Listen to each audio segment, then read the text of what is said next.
शंकर रहुरी गलियाजी पापा, शंकर रहुरी दुआ। शंकरी रहुरी गलियाजी पापा, शंकर रहुरी दुआर। हथिया पियासले पापा, पोखरा दना खानवाय। हथिया पियासले पापा, पोखरा दना खानवाय। शंकर हमरो गलिया हो बेटी, शंकर हमरो दुआर। हथिया पियासल हो बेटी, पोखरा देनी खानवाय।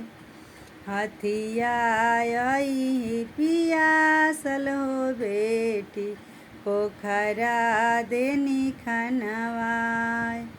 काई उनकर खैली जी पापा, काई रखली उधार। कवने कारणवाए पापा, बेटी साजन छेकेले दुआर। कवने कारण सुनिए पापाजी, साजन छेकेले दुआर।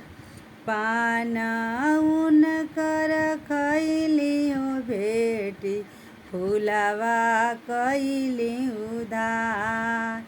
जुआवा कारणवा हो बेटी, साजन छेकेले दुआर।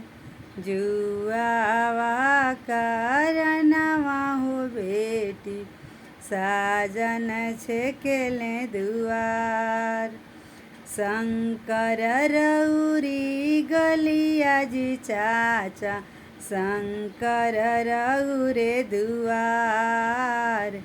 हथिया पियासले चाचा, पोखरा दना खानवाय।